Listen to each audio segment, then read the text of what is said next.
সুপ্রিয় দর্শক শ্রোতা, আসসালামু আলাইকুম ওয়া রাহমাতুল্লাহি ওয়া বারাকাতুহু। দূরে এবং কাছে, দেশে এবং প্রবাসে, পৃথিবীতে যে যেখান থেকে এই মুহূর্তে আমাদেরকে দেখছেন, আপনাদের প্রত্যেককে প্রীতি, শুভেচ্ছা ও সালাম জানিয়ে শুরু করছি পবিত্র মাহে রমজান উপলক্ষে ঐশী বাংলা টেলিভিশনের নিয়মিত আয়োজন এসো আল্লাহর পথে অনুষ্ঠানে। সম্মানিত দর্শক শ্রোতা, মদিনার আলো হাফিজি মাদ্রাসা ও এতিমখানার সৌজন্যে ঐশী বাংলা টেলিভিশনের পর্দায় উপস্থিত হয়েছি। আজকে আমরা পবিত্র রমজান মাসের একটি বিশেষ গুরুত্বপূর্ণ আলোচনা নিয়ে। আজকে আমাদের এই বিষয়টি হলো দান সৎকার গুরুত্ব এবং ফজিলত। এই গুরুত্বপূর্ণ বিষয়টি নিয়ে আলোচনার জন্য আমাদের টেলিভিশনের স্টুডিওতে দেশ বরেণ্য দুইজন ওলামায়ে কেরাম উপস্থিত হয়েছে। আসুন সর্বপ্রথম আপনাদের সঙ্গে তাদের পরিচয় করিয়ে দিচ্ছি। আমাদের পাশে যিনি আছেন আজকের অনুষ্ঠানের আলোচনার উদ্দেশ্যে, হযরত মাওলানা রুহুল আমিন ফারুকী সাহেব, যিনি সেক্রেটারি, বাংলাদেশ মসজিদ মিশন, ঢাকা জেলা। আসসালামু আলাইকুম ওয়া রাহমাতুল্লাহি ওয়া বারাকাতুহু। আমাদের সাথে আরও রয়েছেন হযরত মাওলানা মুহাম্মদ হুসাইন বাহাদুর, অধ্যক্ষ দারুস সুন্নাত দ্বীনী একাডেমি, বসুন্ধরা, কেরানীগঞ্জ, ঢাকা। আসসালামু আলাইকুম ওয়া রাহমাতুল্লাহি ওয়া বারাকাতুহু। সম্মানিত মুহতারাম, আপনাদেরকে অসংখ্য ধন্যবাদ জানাচ্ছি শত ব্যস্ততার মাঝে আমাদের স্টুডিওতে এসে আমাদের টেলিভিশনে আলোচনা করার উদ্দেশ্যে। সম্মানিত দর্শক শ্রোতা, ইসলামের বহু বিষয়, মানব ঘনিষ্ঠ বিষয় নিয়ে আমরা আলোচনা করে থাকি আমাদের টেলিভিশনের মাধ্যমে। আজকে একটি অত্যন্ত গুরুত্বপূর্ণ বিষয় নিয়ে আমরা আলোচনার উদ্দেশ্যে আপনাদের সামনে উপস্থিত হয়েছি। এই বিষয়টি হলো দান সৎকার গুরুত্ব এবং ফজিলত। এ প্রসঙ্গে আমাদের আলোচক হযরত মাওলানা রুহুল আমিন ফারুকী সাহেব, আমি তার কাছ থেকে জানতে চাচ্ছি যে ইসলাম ধর্ম, কোরআন এবং হাদিসের দৃষ্টিতে ধর্ম অনুসারে আমরা যে মানুষকে দান সৎকা করে থাকি, এই দান সৎকা আমরা কেন করব, এই বিষয়ে মূল্যবান আলোচনার জন্য অনুরোধ করছি। ইন্নাল হামদুলিল্লাহ ওয়াস সালাতু ওয়াস সালামু আলা রাসূলিল্লাহ। দূরে এবং কাছে যে যেখান থেকে আমাদের এই প্রোগ্রাম দেখছেন, সকলকে আন্তরিক মোবারকবাদ জানাই। এই পবিত্র মাহে রমজানে প্রশ্ন হচ্ছে যে আমরা আসলে দান কেন করব। আল্লাহ রাব্বুল আলামিন সূরা তাওবায় স্পষ্ট করে বলেছেন, ইন্নাল্লাহা আশতারা মিনাল মুমিনিনা আনফুসাহুম ওয়া আমওয়ালাহুম বিআন্না লাহুমুল জান্নাহ। আল্লাহ পাক বলছেন, নিশ্চয়ই মুমিনদের কাছ থেকে ক্রয় করেছেন তার জান আর মাল, যার বিনিময়ে কিয়ামতের ময়দানে আল্লাহ রাব্বুল আলামিন আমাদেরকে জান্নাত দিবেন বলে ওয়াদা করেছেন। তো আল্লাহ রাব্বুল আলামিন তিনি দয়া করে আমাদেরকে জান দিয়েছেন, তিনি দয়া করে দুনিয়ার তাবৎ সম্পদ মাল আমাদেরকে তিনি দিয়েছেন। দেওয়ার পরে আবার একটা শর্ত জুড়ে দিয়েছেন যে ইশতারা, তোমাদের কাছ থেকে ক্রয় করা হলো। দেওয়ার পরে আবার ক্রয় করা, তার মানে হচ্ছে আল্লাহ রাব্বুল আলামিন এখানে বলতে চাইলেন যে বান্দা, তোমাকে আমি যে জান দিয়েছি আর যে মাল দিয়েছি, এটা আমার হুকুম, আমার নির্দেশ অনুযায়ী তুমি ব্যয় করবে। যেহেতু আল্লাহ রাব্বুল আলামিনের নির্দেশ এবং ঈমানের গুরুত্বপূর্ণ দাবি এবং জান্নাত পাওয়ার বিকল্প হচ্ছে আমার দান করা, আল্লাহ পাকের ডাইরেক্ট অর্ডার হচ্ছে দান করতেই হবে। কোরআনুল কারীমে সূরা বাকারায় দেখবেন আল্লাহ পাক বলছেন, ঈমান আনার পরই ওমিম্মা রাযাকনাহুম ইউনফিকুন, তোমরা ঈমান আনার পর নামাজ কায়েম করো এবং আল্লাহর রাস্তায়, আল্লাহ বলছেন তোমাদেরকে যে রিজিক দেওয়া হয়েছে সে রিজিক থেকে দান করো। এ মাহে রমজান মানুষের শরীরটাকে পরিশুদ্ধ করে, শরীরকে জ্বালিয়ে পুড়িয়ে একটা সঠিক মানুষে রূপান্তরিত করে। কিন্তু তার অসংখ্য সম্পদ, এই সম্পদটাকে পবিত্র করার জন্য আল্লাহ পাকের বিধান অনুযায়ী, আল্লাহ পাকের খাত অনুযায়ী আমাদেরকে আল্লাহর রাহে দান করতে হবে। আল্লাহ পাকের নির্দেশ আমাদের জন্য যা যা নির্দেশ দিয়েছেন এই নির্দেশের মধ্যেই আমাদের জন্য রয়েছে কল্যাণ। আর এই নির্দেশ মাহে রমজানে আল্লাহ পাক বলছেন ইন্না আনজালনাহু ফি লাইলাতিন মুবারাকা, এই কোনো এক পবিত্র বরকতপূর্ণ রাত্রিতে আল্লাহ আমাদেরকে দিক নির্দেশনামূলক কোরআন নাজিল করেছেন, কোরআন দিয়েছেন। এই মাসে কোরআন এসেছে, আর কোরআনের সেই বিধিবিধান আল্লাহ রাব্বুল আলামিন বলে দিয়েছেন। যেমন আল্লাহ পাক কোরআনুল কারীমে বলছেন লাইসাল বিররা আন তুওয়াল্লু উজুহাকুম কিবালাল মাশরিকি ওয়াল মাগরিব ওয়ালাকিন্নাল বিররা মান আমানা বিল্লাহ ওয়াল ইয়াউমিল আখির ওয়াল মালায়েকা ওয়াল কিতাব ওয়ান নাবিয়্যিন ওয়া আতাল মাল আলা হুব্বিহি যাবিল কুরবা ওয়াল ইয়াতামা ওয়াল মাসাকিন। আল্লাহ রাব্বুল আলামিন বলছেন তোমরা পূর্ব দিকে আর পশ্চিম দিকে আমাকে সেজদা করো বলি কি মনে করো তোমরা কামিয়াব হয়ে গেছো, সফলতার দ্বার প্রান্তে পৌঁছে গিয়েছো? অথচ তোমাদের জন্য আরও অনেক কাজ বাকি। সেখানে ইমানের কতগুলি অধ্যায় বলার পরে আল্লাহ পাক বলছেন তোমাদের সম্পদকে তোমরা দান করবে ওয়ালিয়া তামা ওয়াল মাসাকিন, এতিম মিসকিন রিক্ত অসহায় মানুষের মাঝে তোমাদের সম্পদকে আল্লাহর রাস্তায় সম্পদকে দান করবে, আল্লাহর দ্বীন প্রতিষ্ঠার কাজে তোমাদের সম্পদকে দান করবে। এই নির্দেশনা আল্লাহ রাব্বুল আলামিন দিয়েছেন। তো আমরা যদি এই পবিত্র মাহে রমজানে নিজেদের দেহকে আত্মাকে শুদ্ধ করে আমাদের মালকে দানের মাধ্যমে শুদ্ধ করে আল্লাহর সামনে হাজিরা দিতে পারি, আশা করা যায় সেই হাসরের আদালতে মুসিবতের দিনে আমাদের জন্য হয়তো কোনো নাজাতের জরিয়া হতে পারে। এই মাহে রমজানে এই প্রত্যাশা রেখেই আপনাদেরকে মোবারকবাদ জানাচ্ছি। ধন্যবাদ সম্মানিত বিজ্ঞ আলোচক, চমৎকার আলোচনা করেছেন।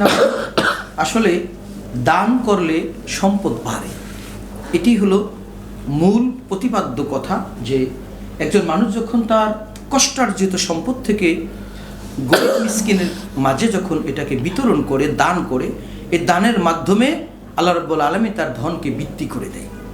আল্লাহ বলেছেন কুন্তু সুম্বুলাতে মেআতান হাব্বা, এখানে সংখ্যা বোঝাতে গিয়ে আল্লাহ বলে যে এক পয়সা দান করলে, মানে একটা শস্য পরিমাণ দান করলে এটাকে আল্লাহ শতগুণ বৃদ্ধি করে দানকারীকে আল্লাহ দয়া করে ফিরিয়ে দেয়।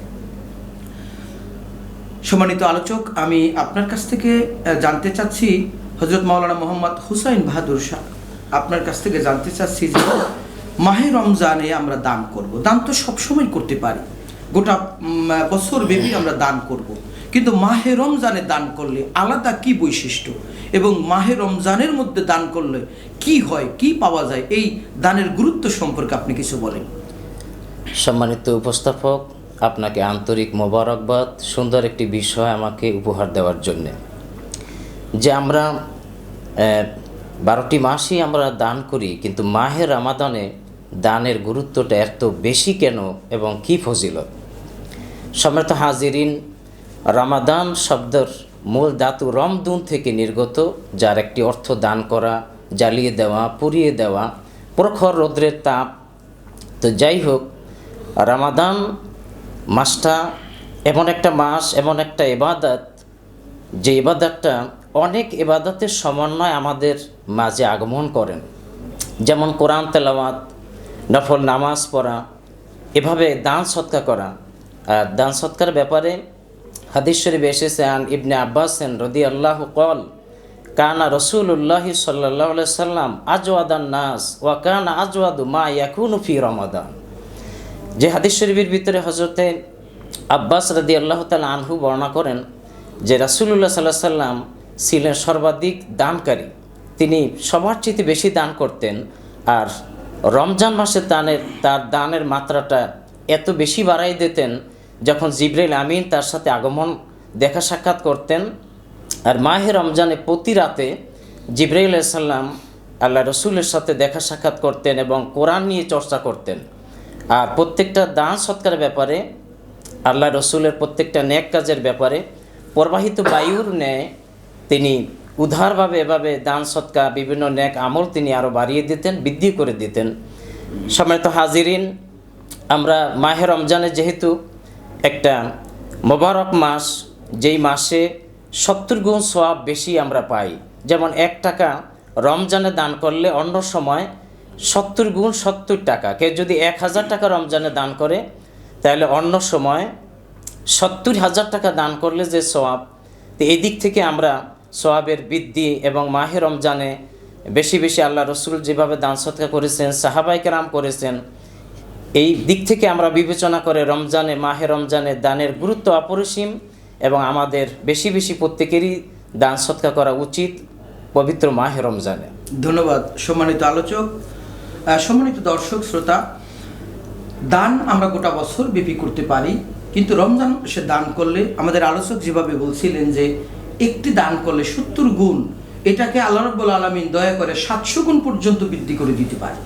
তাহলে আমরা জাকাত কিন্তু গোটা বছর আমরা যে কোনো সময় দিতে পারি। নিসাব পরিমাণ মালের মালিক হলে 1 বছর পূর্ণ হলে যখনই পূর্ণ হয় তখনই জাকাত দিতে পারি, কিন্তু আমরা রমজান মাসটাকে বেছে নিয়েছি জাকাত দেওয়ার জন্য। কারণ এই রমজান মাসে জাকাত দিলে তো জাকাত আদায় হবেই, বরঞ্চ জাকাতের মাল আমরা যেন 70 গুণ বেশি সওয়াব লাভ করতে পারি। এই জন্য এই জাকাতের আমলটা আমরা রমজান মাসে করে থাকি। পাশাপাশি আমরা যে কোনো দান, এই দানটা হতে পারে আমাদের একটু রক্তদান, দানটা হতে পারে আমাদের শরীরের যে কোনো অঙ্গ প্রত্যঙ্গ দান, দানটা হতে পারে আমাদের টাকা পয়সা ধন সম্পদ সব কিছু, এমনকি আমরা একজন মানুষকে যদি একটা সুন্দর পরামর্শ দিই এটাও কিন্তু একটা দানের খাতায় উঠে যায়। তাহলে আমরা যেন রমজান মাসে দান এবং সদকাগুলো বেশি করে করতে পারি, আমরা এই সদকা বা দানের মাধ্যমে আমরা যেন অধিক সওয়াব লাভ করতে পারি। সম্মানিত দর্শক শ্রোতা, এই পর্যায়ে আমাদের বিজ্ঞ আলোচক হযরত মাওলানা রুহুল আমিন ফারুকী সাহেব, তার কাছ থেকে জানতে চাচ্ছি যে দান করলে সম্পদ বাড়ে, এ প্রসঙ্গে আলোচনা করার জন্য। আলহামদুলিল্লাহ রাব্বিল আলামিন। খুব গুরুত্বপূর্ণ একটি বিষয়। দান করলে মাল বাড়ে, সম্পদ বাড়ে, এই ব্যাপারটা আমরা একটু গোড়ার থেকে আমরা আসি। প্রথমেই আসি যে পৃথিবীর যাবতীয় সম্পদের মালিক হচ্ছেন আল্লাহ। পৃথিবীতে আমরা যা কিছু পেয়েছি আল্লাহর পক্ষ থেকে পেয়েছি, এবং তিনি এমন দাতা, সূরা ফাতিহায় আমরা পড়ি আর রহমান আর রাহিম, তিনি দাতা এবং দয়ালু। তিনি কেমন দাতা যে তার কাছে চাইলেও তিনি দেন, না চাইলেও দেন। আমরা মায়ের পেট থেকে দুনিয়ায় আসব, আসার পরে কি খাবো আমাদের খাবারের কোনো সন্ধান ছিল না। আল্লাহ রাব্বুল আলামিন পৃথিবীতে আসার 6 মাস আগে আল্লাহ পাক আমাদের খাবার মজুদ করে রেখেছেন। এরপরে মনে করেন আমাদের দাঁত ছিল না, আমরা চাই নাই, আপিল করি নাই, আল্লাহ দাঁত দিয়ে দিয়েছেন। এরপরে আমরা কথা বলতে পারতাম না, আমাদের রব আমাদেরকে কথা বলার ব্যবস্থা করে দিয়েছেন। এরপরে আমরা বিবেক ছিল না, আকল ছিল না, আগুন দেখলে আমরা ধরতাম, পানিতে ঝাঁপ দিতাম। আল্লাহ রাব্বুল আলামিন দয়া করে আমাদেরকে সেই বিবেক দিয়েছেন। একটা একটা করে আমরা যদি এভাবে খুঁজি, পৃথিবীর তাবৎ সম্পদ নেয়ামত দিয়ে তিনি ভরে রেখেছেন। তিনি তার শত্রুকেও দিয়েছেন, তিনি তার বন্ধুকেও দিয়েছেন। সেই আল্লাহ রাব্বুল আলামিন আমাদেরকে নির্দেশ করেছেন যে তোমরা আমার নির্দেশ অনুযায়ী দান করো। যদি করো, আল্লাহ পাক বলেন লাইন শাকারতুম লাযীদান্নাকুম, তোমরা যদি আমার রাহে আমার শুকরিয়া আদায় করো, কৃতজ্ঞতা প্রকাশ করো যে আমি তোমাদেরকে যে নেয়ামত দিয়েছি, নেয়ামতের শুকরিয়া যদি আদায় করো তাহলে আমি নেয়ামত আরও বাড়িয়ে দেবো। কত বাড়িয়ে দেবো? অন্য জায়গায় আল্লাহ পাক বলছেন 10 গুণ, 20 গুণ, 70 গুণ, 70,000 গুণ পর্যন্ত আল্লাহ পাক বলছেন যে আমি বাড়িয়ে দেবো আমার নেয়ামত। ওয়ালা ইন কাফারতুম, আর যদি অকৃতজ্ঞ হও, নেমক হারাম হও, বেঈমান হও, তাহলে আমি আমার নেয়ামত থেকে তোমরা বঞ্চিত হবে, আমি তোমাদেরকে নেয়ামত থেকে বঞ্চিত করব। ইন্না আযাবি লাশাদীদ, শুধু দুনিয়াতেই নয়, কিয়ামতে তোমাদেরকে শক্ত আযাব দিব। ধন্যবাদ সম্মানিত আলোচক, সুন্দরভাবে আপনি দান করলে যে সম্পদ বাড়ায় এই বিষয়ে আলোচনা করতেছিলেন। তো একটি কথা আপনার খুব তন্ময় হয়ে শুনছিলাম যে একজন মানুষ পৃথিবীতে এসেছে তখন কিছু নিয়ে আসেনি। আবার আমরা যদি খেয়াল করি দেখব যে পৃথিবী থেকে যখন আমরা চলে যাব তখন আমরা কিচ্ছু নিয়ে যাব না। একজন মহামনীষী তিনি বলেছিল, hello my son, why you cry, don't cry, don't cry. হে বৎস, কেন কাঁদছো? কি হয়েছে তোমার? কি হারিয়েছে তুমি কাঁদছো? তোমার যা হারিয়েছে তা তো এখানেই হারিয়েছি, কারণ তুমি যখন এসেছিলে তখন কিছু নিয়ে আসোনি, এবং তুমি যখন চলে যাবে তখন কিছু নিয়ে যাবে না, খালি হাতেই যাবে। তোমার আজকে যা আছে গতকালকে তো একজনের ছিল, আগামীকালকে তা অন্য কারো হবে, পরিবর্তনই সংসারের নিয়ম। তাহলে বোঝা যায় যে আমরা কিছু নিয়ে আসিনি, কিছু নিয়ে যাব না। এই পৃথিবীতে আল্লাহ আমাদেরকে সম্পদ দিয়েছে আল্লাহর রাহে খরচ করার জন্য। তো আমি যদি আমার সম্পদটাকে আল্লাহর রাহে খরচ করি, এটার হিসাব দিতে আমার সহজ হবে। আর যদি আল্লাহর পথ বাদ দিয়ে আমি বাতিল পথে আমার সম্পদটাকে ব্যয় করি, তাহলে সেই হারুন, কামাম, সাদ্দাত, ফেরাউনের মতো আমার হাসর হবে, কারণ আমি আমার সম্পদটাকে সঠিক রাস্তায় আল্লাহর নির্দেশ মতো পথে আমি ব্যয় করিনি। তো সম্মানিত দর্শক শ্রোতা, চমৎকার আলোচনা শুনছিলাম। এ পর্যায়ে আমি হযরত মাওলানা মোহাম্মদ হুসাইন বাহাদুর সাহেবের কাছ থেকে জানতে চাচ্ছি যে রাসূল সাল্লাল্লাহু আলাইহি ওয়াসাল্লাম দান করেছেন, তাকে দেখে রাসূল সাল্লাল্লাহু আলাইহি ওয়াসাল্লামের সাহাবীরাও দান করেছেন। তো সাহাবীরা দানের ব্যাপারে কিভাবে অগ্রগামী ছিলেন, এই বিষয়টা যদি আপনি আমাদের দর্শক শ্রোতাদের উদ্দেশ্যে বলতেন।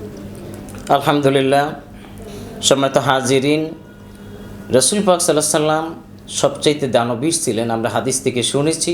কিন্তু এর পরের স্থানেই সাহাবায়ে কেরামের দানের নমুনা। আমরা কালামে পাকের আয়াতের দিকে যদি লক্ষ্য করি, লা তানালুল বিররা হাত্তা তুনফিকু মিম্মা তুহিব্বুন, এই আয়াত যখন নাজিল হয়েছে যে তোমাদের সর্বোত্তম প্রিয় বস্তু যতক্ষণ পর্যন্ত আল্লাহর রাহে দান না করবে ততক্ষণ পর্যন্ত পরিপূর্ণ কল্যাণ, পরিপূর্ণ সওয়াব লাভ করবে না। যখন এই আয়াত নাজিল হলো, সাহাবায়ে কেরাম হযরতে আনাস ইবনে মালিক রাদিয়াল্লাহু তাআলা আনহু থেকে বর্ণিত, হযরতে আবু তালহা রাদিয়াল্লাহু তাআলা আনহু আনসারী সাহাবীদের ভিতরে সবচাইতে ধনী ছিলেন, অর্থ সম্পদ ছিলেন। আবু তালহা রাদিয়াল্লাহু তাআলা আনহু আল্লাহ রসুলের দরবারে এসে বলেন, ইয়া রাসূলুল্লাহ, ইয়া হাবিব আল্লাহ, আমি বহু চিন্তা করে দেখলাম আমার সম্পদের ভিতরে বাইরুহা নামক যে বাগানটি কিংবা একটি কূপ, এই সম্পদ তার ছিল মসজিদে নববীর সামনে।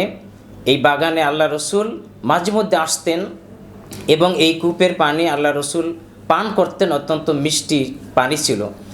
তো আবু তালহা রাদিয়াল্লাহু তাআলা আনহু আল্লাহ রসুলের দরবারে এসে বলেন যে আমি আমার প্রিয় সম্পদের ভিতরে এই কূপটাই আমার প্রিয় সম্পদ, অতএব এই কূপটা আমি আল্লাহর রাহে দান করতে চাই। তাই আল্লাহ রসুল সাল্লাল্লাহু আলাইহি ওয়াসাল্লাম তিনি এই কূপটা দানের ব্যাপারে আবু তালহা রাদিয়াল্লাহু তাআলা আনহুকে পরামর্শ দিলেন যে এটা তোমার আত্মীয় স্বজন, নিকট আত্মীয়দের ভিতরে তুমি দান করে দিতে পারো। যখনই আল্লাহ রসুল এই পরামর্শ দিলেন, আবু তালহা রাদিয়াল্লাহু তাআলা আনহু তিনি সবচাইতে তার সম্পদের প্রিয় যে সম্পদটি বাইরুহা নামক বাগান এবং সংলগ্ন কূপটি তিনি তার আত্মীয় স্বজন এবং চাচাতো ভাইদের ভিতরে দান করে দিলেন। তাহলে দেখলাম সাহাবীদের দানের নমুনা, তারা সবসময় দান করেছেন এবং সবচাইতে প্রিয় যে বস্তুটি এটাই তারা দান করার জন্য প্রতিযোগিতা করতেন। এবং এই দানের ব্যাপারে দান করা এমন একটা আমল, একটা ইবাদত যেটা স্বয়ং জান্নাতি মানুষের একটা চরিত্র। যেমন আল্লাযীনা ইউনফিকুনা ফিস সাররাই ওয়াদ দাররাই ওয়াল কাযিবিনাল গায়স ওয়াল আফিনা আনিন নাস ওয়াল্লাহু ইউহিব্বুল মুহসিনিন। আল্লাহ পাক এখানে দানের ব্যাপারে বলছেন যে আল্লাযীনা ইউনফিকুনা ফিস সাররাই ওয়াদ দাররা, যারা আর্থিক স্বাবলম্ব, গরিবী হালত যে অবস্থায় আল্লাহ রাখেন, সবসময় কম হোক বেশি হোক দান সৎকার আমলটা করে এবং তাদের রাগকে, যখন ক্রোধ আসে এটাকে সে কন্ট্রোল করতে পারে, ক্রোধকে, এবং মানুষকে ক্ষমা করা। আর এই ধরনের মহসিন বান্দাদেরকে আল্লাহ ভালোবাসেন, আল্লাহু ইউহিব্বুল মুহসিনিন। তো সাথে সাথে জান্নাতি মানুষের যে চরিত্র, দান করা বেশি হোক কম হোক, সাথে সাথে রাগকে কন্ট্রোল করা। সম্মানিত হাজিরিন, মাহে রমজান এটা সবরের মাস, রাগ কন্ট্রোল করার একটা ট্রেনিং, যেহেতু এটা জান্নাতি মানুষের একটা চরিত্র। এবং রাগকে যারা কন্ট্রোল করে আল্লাহ পাক তাদেরকে নেয়ামত দান করেন। যেহেতু আল্লাহ রাব্বুল আলামিনকে একদিন মূসা আলাইহিস সালাম তার জীবনে প্রায় ৩৫০০ কথোপকথন হয়েছে আল্লাহ পাকের সাথে। এর ভিতরে একদিন প্রশ্ন করেছিলেন, রব্বুল আলামিন আপনি আমাকে যে নবুয়তি দিয়েছেন, তাওরাত দিয়েছেন, কালিমুল্লাহ উপাধি দিয়েছেন, আমাকে এই নেয়ামত দেওয়ার পিছনে কি কারণ? আল্লাহ রাব্বুল আলামিন বললেন যে মূসা, একদিন তুমি বাল্যকালে কিছু বকরির দেখাশোনা তুমি করতা। তো একদিন এই পালের ভিতর থেকে একটা বকরি যখন বাড়িতে সন্ধ্যার টাইমে নিয়ে যাও, এই টাইমে একটা বকরি পাহাড়ের দিকে, জঙ্গলের দিকে ছুটে চলছিল। আর মূসা আলাইহিস সালাম অত্যন্ত রাগান্বিত হলেন। আমরা জানি যে পয়গম্বরদের ভিতরে মূসা আলাইহিস সালাম একটু গরম কিংবা একটু রাগ ছিলেন। তো যাই হোক, সম্মানিত হাজিরিন, মূসা আলাইহিস সালাম সিদ্ধান্ত নিলেন যে বকরিটাকে ধরতে পারলে একটি আছাড় দেওয়ার, যেহেতু তার রাগটা বেশি বেড়ে গিয়েছিল। কিন্তু না, আম্বিয়াদের চরিত্র, যখন তিনি বকরিটা ধরে ফেললেন, তিনি তার রাগকে কন্ট্রোল করলেন এবং এই বকরিটা যে তার কাছে আল্লাহর আমানত, আল্লাহ পাকের নির্দেশ, সেই প্রাণীর প্রতি দয়া দেখালেন। আল্লাহ বলেন, মুসা, তোমার এই আমলটা আমার পছন্দ হওয়ার কারণে তোমাকে আমি তাওরাত, নবুয়াতি এবং কালিমুল্লাহ এই উপাধি তোমাকে আমি দান করেছি। অতএব মাহে রমজানে সাহাবায়ে কেরাম আল্লাহ নবীর দান সদকা প্রবাহিত বাতাসের ন্যায় তারা এভাবে বৃদ্ধি করে দিতেন। মাহে রমজানে সাহাবীদের দানের নমুনা অনেক বৃদ্ধি এবং বেশি বেশি দান করতে আমাদের উচিত। সাহাবীদের সেই চরিত্র, সাহাবীদের সেই অভ্যাস, সাহাবীদের সেই নীতি অনুসরণ করে আমাদেরও মাহে রমজানে বেশি বেশি দান সদকা করা। ধন্যবাদ সম্মানিত আলোচক। চমৎকার আলোচনা শুনতেছিলাম। সাহাবায়ে আজমাইন কিভাবে রাসূল সাল্লাল্লাহু আলাইহি ওয়াসাল্লামকে দেখে তারাও দান সদকা করতেন, সেই বিষয়ে আলোচনা শুনছিলাম। মহান রব্বুল আলামিন কালামে পাকে ইরশাদ করেন, লান তানালুল বিররা হাত্তা তুনফিকু মিম্মা তুহিব্বুন। তোমরা তোমাদের প্রিয় বস্তু, প্রিয় সম্পদ, ভালোবাসার সম্পদ থেকে তোমরা দান করো। অর্থাৎ দান আমরা অনেক সময় এমন করতে চাই যে যেটা চলে না, বিকায় না, যেটা ভালো না, টাকা যেটা সিরা টুটা ফাটা এটা দেই, কচকচা নোটটা পকেটে রেখে দেই, এরকম না। আল্লাহ রাব্বুল আলামিন বলতেছে যেটা প্রিয় বস্তু তোমার, সেই প্রিয় বস্তু থেকে তুমি দান করো। কারণ দান মানুষের মনটাকে প্রফুল্ল করে। দেখবেন একজন অভাবী মানুষকে যখন মানুষ কোনো প্রকারে কোনো কিছু দান করে, তার নিজের কাছে একটু প্রাউড ফিল হয়, একটু ভালো লাগা ভাব, একটা আত্মতৃপ্তি অনুভব হয় যে হ্যাঁ, আমি একটা মানুষকে এই জিনিসটা দিতে পেরেছি, উপকার করতে পেরেছি, তার কাছে ভালো লাগে। আল্লাহ রাব্বুল আলামিন কোরআন নির্দেশনা দিয়েছে, তোমরা দান করো প্রিয় বস্তু থেকে। তাই আমরা একটু আগেও আমার বিজ্ঞ আলোচক রুহুল আমিন ফারুকী সাহেব আলোচনা করছিলেন। আসলে দান সৎকার আলোচনা করতে গেলে অনেক সময়ের প্রয়োজন। তো আমরা একটি আলোচনা শুনছিলাম যে দান করলে ধন বাড়ে। আসলে বিষয়টা হলো, একটা বীজ যখন আমরা জমিনে ফেলে দিই, ফেলে দেওয়ার আগে আমরা মনে মনে চিন্তা করি, এত সুন্দর বীজ আমি কাদার মধ্যে, মাটির মধ্যে ফেলে দিব, এটা মায়া করে কেউ যদি তার ঘরের মধ্যে লুকাইয়া রাখে, এই বীজটা 10 বছর থাকলে একটা বীজই থাকবো। কিন্তু একটু মায়া ত্যাগ করে ছোট্ট বীজ আমি যদি বালুর মধ্যে, সালির মধ্যে, মাটির মধ্যে, কাদার মধ্যে আমি যদি জমিনে ফেলে দেই, এই একটা বীজ থেকে একটি গাছ হবে, সেই গাছ থেকে আর অনেকগুলো গাছ হবে। এক একটা গাছের মাথায় একটা ধান যদি আমি ধরি, একটা ধান থেকে 10টা ধানের চারা হয়, 10টা ধান থেকে একটা ছড়া যদি হয়, 10টা ধানে 10টা ছড়া হলে একটা ধানে 100, একটা ছড়ায় যদি 100 ধান হয়, তাহলে 10টা ছড়ায় 1000 ধান। আমি এখন বাংলাদেশের প্রত্যেকটা মানুষ বিশ্বাস করতে বাধ্য হবেন যে একটি ধান থেকে 1000 ধান আল্লাহ রাব্বুল আলামিন ফিরিয়ে দেয় যদি আমি মায়া ত্যাগ করে শুধু জমিনে ফেলে দিই। ঠিক আমি আমার অর্থ সম্পদ যদি আমি গরিব মিসকিনদের কাছে দান করি, আর বিশেষ করে এই রমজান মাসে, তাহলে আমার এই দানটাও ওই রকম সম্পদের মতো, ফসলের মতো 1000 গুণ বৃদ্ধি করে আল্লাহ আমাকে ফিরিয়ে দিতে পারে। এই বিশ্বাস আমাদের রাখতে হবে, এই তাওয়াক্কুল আল্লাহর প্রতি আমাদের রাখতে হবে। তো সম্মানিত দর্শক শ্রোতা, দীর্ঘ আলোচনা শুনতেছিলাম। আমাদের 2 জন মেহমান অনেক কষ্ট করে আমাদের টেলিভিশনের স্টুডিওতে উপস্থিত হয়েছে, হযরত মাওলানা রুহুল আমিন ফারুকী সাহেব, হযরত মাওলানা মোহাম্মদ হুসাইন বাহাদুর সাহেব। তাদেরকে আমরা টেলিভিশনের পক্ষ থেকে আন্তরিক ধন্যবাদ এবং মোবারকবাদ জানাচ্ছি। দর্শক শ্রোতা এবং সম্মানিত উপস্থাপক, আপনাকেও আমরা মোবারকবাদ, ধন্যবাদ জানাচ্ছি। প্রিয় দর্শক শ্রোতা, সময়ের সিঁড়ি বেয়ে আমরা অনুষ্ঠানের শেষ পর্যায়ে চলে এসেছি। এখন বিদায় নেওয়ার পালা। এতক্ষণ শুনছিলেন ঐশী বাংলা টেলিভিশনের পক্ষ থেকে রমজানের বিশেষ অনুষ্ঠান দান সৎকার গুরুত্ব ফজিলত। যে যেখান থেকে আমাদের অনুষ্ঠান শুনছিলেন, সকলে ভালো থাকবেন, সুস্থ থাকবেন। সকলের সুস্থতা কামনায় বিদায় নিচ্ছি আজকের মতো। আসসালামু আলাইকুম ওয়া রাহমাতুল্লাহি ওয়া বারাকাতুহু।